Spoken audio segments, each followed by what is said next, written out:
Hola amigos, bienvenidos a este espacio Sebastiana sin secretos. Sin más preámbulos, vamos a empezar.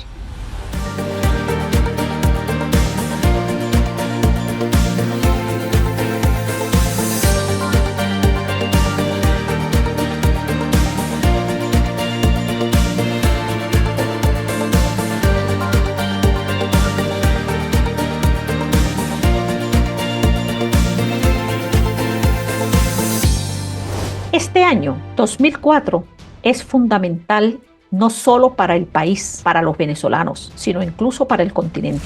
Y en ese espacio que tenemos claramente definidos, en el espacio político, en lo que podría definitivamente significar la salida de quienes hoy están en el poder, estos han convertido a los medios de comunicación en el principal objetivo. Sencillamente deben sacar del camino a todo aquello que represente información veraz.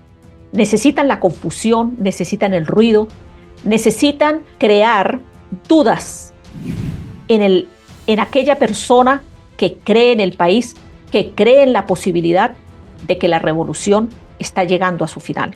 Por eso es importante que relatemos casos puntuales, no son los únicos. Pero vamos a empezar por un hecho que para mí es muy relevante y se remonta al 9 de mayo del 2004, cuando varias decenas de jóvenes que pertenecían a unas agrupaciones paramilitares colombianas fueron detenidos en el sector La Mata de Latillo, exactamente en la vía Turgua y Sabaneta, en la finca Dactari, propiedad de Robert Alonso, que por cierto es hermano de la actriz y cantante María Conchita Alonso. En este caso, involucraron a varias personas. Yo creo que fue el primer caso donde vi que específicamente se utilizaba un hecho real para comprometer a personas que no tenían nada que ver con el caso. Entre ellos, militares y civiles. Pero ustedes se preguntarán, ¿y por qué estamos hablando de los paramilitares de Latillo para hablar de las estrategias que el régimen se ha planteado desde hace muchos años contra la verdad, contra el periodismo y contra la información? Bueno, porque en ese caso, en particular, viví una experiencia muy personal. Un alto oficial relacionado con la Administración de Justicia Militar me comentó que sentía una particular indignación porque lo estaban obligando a involucrar en el expediente a la periodista Patricia Poleo. Y era curioso porque creo que fue el primer caso concreto y real donde el régimen venezolano entendió que podría sacar del camino e incluso, señores, sacar del país a aquellos que les estorbaran, a aquellos que representaban un problema o un peligro. No les importó ni medianamente lo que eso significaba para la institucionalidad del país.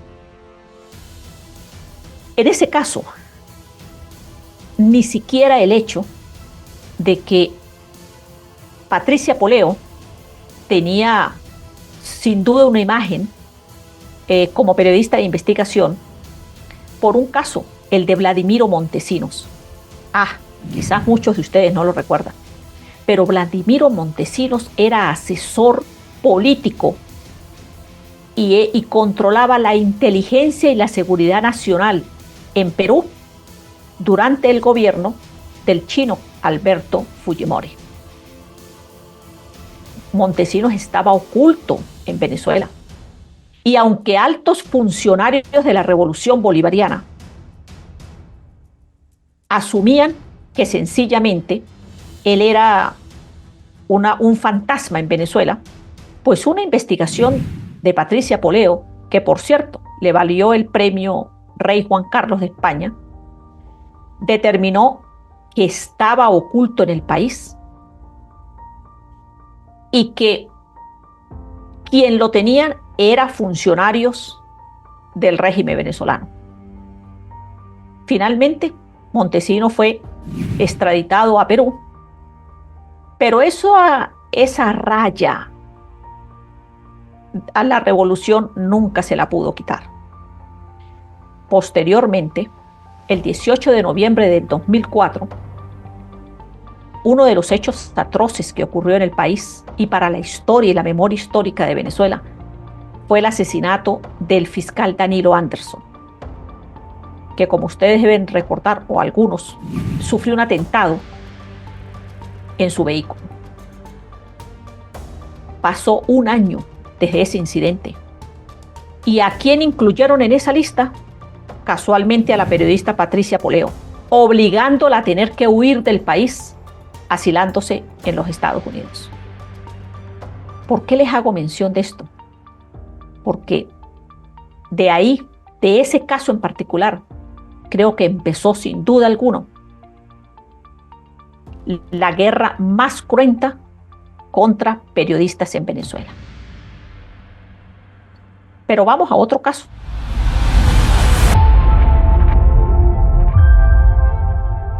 El 27 de mayo del 2007 marcó un hito en Venezuela.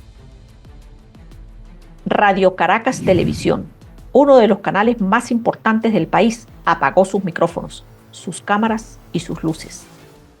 5 meses antes, el entonces presidente Hugo Chávez le anunciaba al país que no le renovaría la concesión. Así acabó la historia del canal, fundada en 1953. Vamos a saltarnos 10 años, que no significa que no hubo muchos casos. No nos daría el tiempo para poder señalarlos todos. Pero vamos a otro en concreto.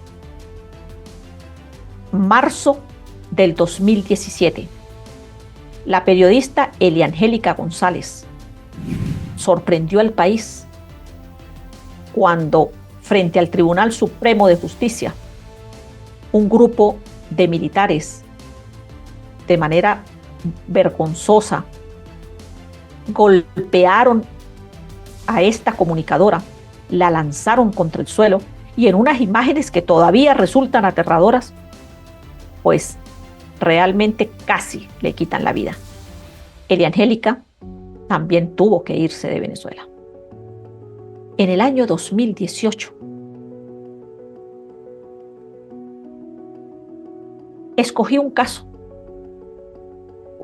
por la particularidad que él tiene. Es el del periodista Isnardo Bravo. Él se encontraba en el aeropuerto con su hija porque iba en un viaje hacia los Estados Unidos de vacaciones. Creo que era un regalo de cumpleaños para su pequeña. Le llegaron funcionarios de la Dirección General de Contrainteligencia Militar. Se lo llevaron. Y durante 9 horas Isnardo permaneció retenido en la sede de la DGCIN en Caracas. Cuando se supo de la detención, como he hecho en múltiples casos, intenté inmediatamente interceder y averiguar, porque conozco el trabajo profesional de Isnardo. Y la respuesta que se me dio en la DGCIN era que él tenía una solicitud para ir a declarar por una llamada que había recibido de Óscar Pérez, el piloto que fue asesinado 8 meses antes. En el fondo, lo único que la DGCIN quería demostrarle a Isnardo, como a otros periodistas, es que son capaces de hacer cualquier cosa, inventarse cualquier argucia para demostrarle poder y ejercer miedo sobre el comunicador social. Pero vamos a ver una seguidilla de casos, a mi juicio, reveladores, que ocurrieron en el año 2019.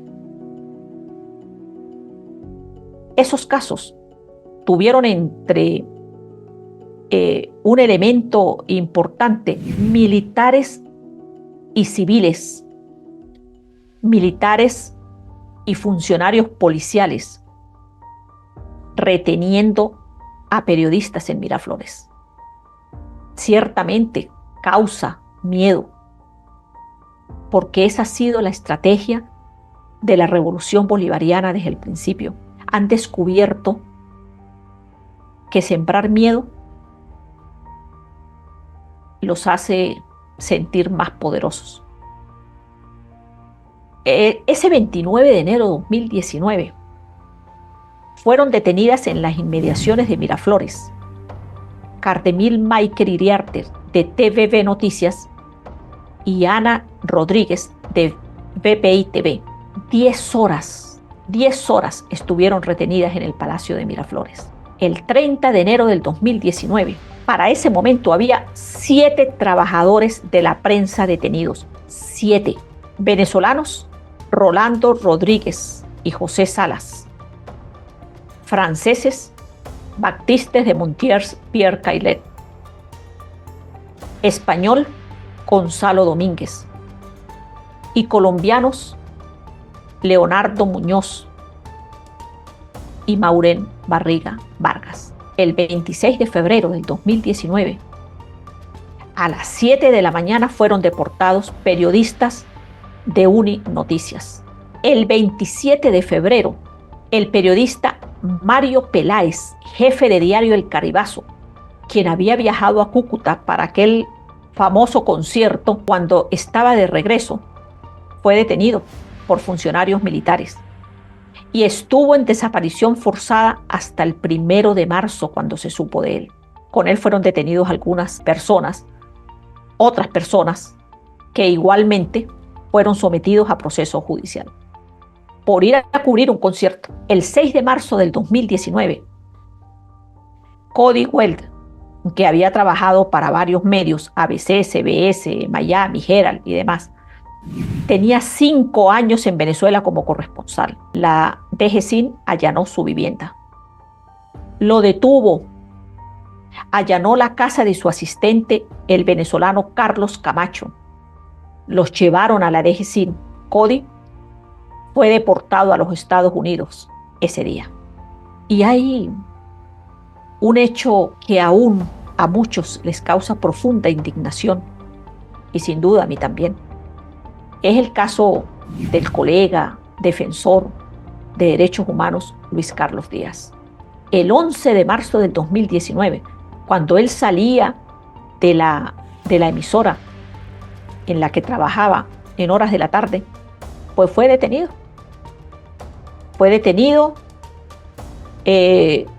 Hubo un gran movimiento, ruido en las redes.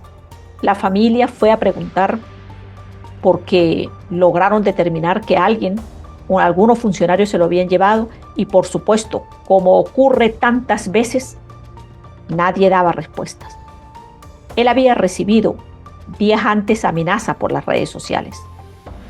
Se desató toda una campaña de dónde estaba él. 12 de marzo de 2019, el SEBIN allanó la casa de Luis Carlos, a quien llevó allí esposado y lo golpeó. Se llevaron sus computadoras, su memoria, sus pendrives, celulares y hasta dinero. Y después lo sometieron a un proceso judicial. El 25 de febrero del 2019, un equipo de Univisión sufrió una feroz persecución por parte de funcionarios de inteligencia. Pero hay un caso local, quizás mucho más cercano. Fue el del periodista Darvinson Rojas, el 21 de marzo del 2020, cuando se perdió comunicación con él, luego de enviar un reporte donde decía que lo buscaban por publicar unos tweets, y en el audio se escuchaban sus gritos. Darvinson Rojas, 9:04 de la noche, funcionarios del FAES quieren que me vayan con ellos, siguen amenazando con tumbar la puerta, me piden básicamente porque yo lancé unos tweets o algo así, están ahí dándole a la puerta. FAES se lleva a sus padres, a los padres del colega periodista, y los liberaron a altas horas de la noche.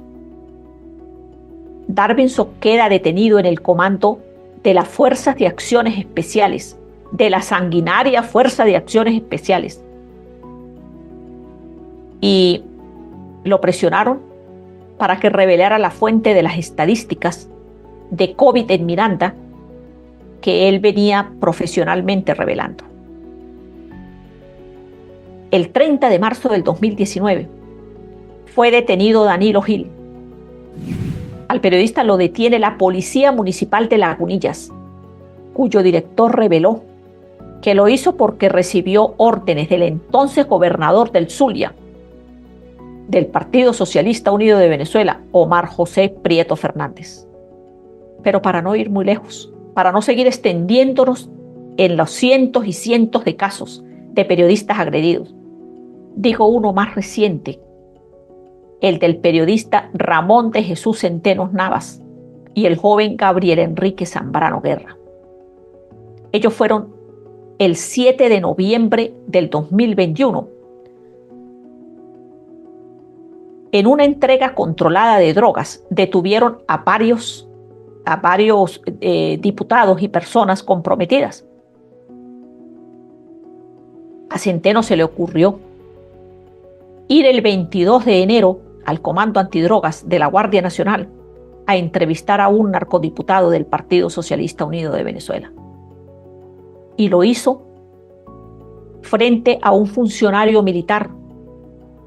Lo hizo claramente identificado como periodista que estaba entrevistando a un narcodiputado. 11 días después, funcionarios de inteligencia de la Guardia Nacional allanan el apartamento y se lo llevan preso, a él y a Zambrano Guerra. Lo acusaron de tráfico de influencias, de usurpación de funciones y asociación. Todo basado en un mensaje anónimo o inexistente de Instagram. Centeno sigue preso, afectado de un problema grave de salud por un accidente que había tenido antes, que fue agravado por un funcionario militar en la cárcel. Centeno es un periodista preso por ejercer sus funciones. Es demasiado atroz lo que está ocurriendo con los periodistas,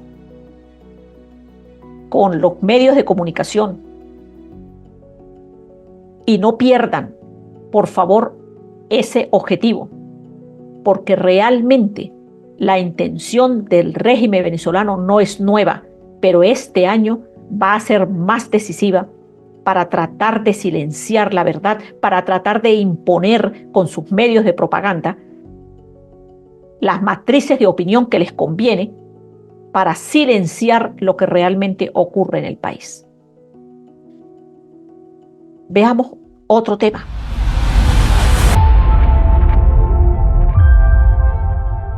Cuando ustedes escuchan en los medios de propaganda del gobierno, en las canciones, en todo esto que el régimen normalmente publica y ese alarde, siempre usa una figura, la del cantautor Ali Primera.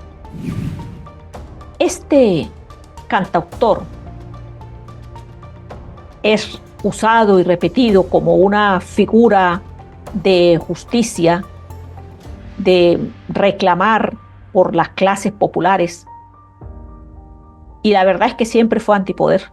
Ustedes deben haber escuchado con mucha insistencia a Diosdado Cabello, a Nicolás Maduro, al ministro de Defensa Padrino López y a muchos de todos los jerarcas de la revolución hablar de este cantautor. Pero saben que están vetadas algunas canciones de él. Saben que, por ejemplo, esa canción que dice que ahora que el petróleo es nuestro, no quiero ver pordioseros, enfermos sin hospitales ni muchachos sin liceo. Pues esa brutal realidad es la que estamos viviendo hoy en el país. Y por eso ese tipo de canción la censuran. Pero hay otra que la verdad resulta risible cuando uno escucha a un general citar a Ali I, porque en una de sus canciones más importantes, que tampoco las presentan en ninguno de los mítines, de los actos, ni de las publicidades, es la que dice: cuando el soldado no sirva a la patria en el jardín de un general. Cuando el soldado no sirva a la patria en el jardín de un general, cuando las águilas se arrastren, cuando no se... La verdad es que creo que Ali I sentiría su mucha vergüenza de saber que, por ejemplo, un teniente como Diosdado Cabello tiene cantidad de soldados como escoltas, que él y su familia disfrutan de numerosas escoltas y de protección, con el cuento de que cuidado y les hacen algo. Mientras en los hospitales de Venezuela no hay ni curitas para los enfermos. Que esos muchachos de los cuales hablaba Ali I, pues sencillamente no es que no tienen liceo, es que ya no tienen ni escuelas. Y que el hambre parece ser el único derecho que tienen los venezolanos a morirse tranquilamente. Porque la revolución bolivariana, miente, y miente siempre. Hace unos días realizaron en Punto Fijo del Estado Falcón lo que llaman la Marcha de los Claveles Rojos, con discursos de alabanza para Ali I por no sé qué fecha en particular simbólica. Pero resulta que el gobernador Víctor Claro, que se ufana y se llena la boca para hablar de la revolución, resulta que la estatua de Ali I que está en Coro está a punto de caerse y está profundamente deteriorada. ¿Sabe por qué les quise traer esta historia? Porque en cualquier historia que usted busque de la propaganda del régimen venezolano va a encontrar mentira, va a encontrar falsedad, va a encontrar manipulación, y los engañan. Hoy y siempre lo han hecho. Finalmente, vamos a hablar de algo hermoso.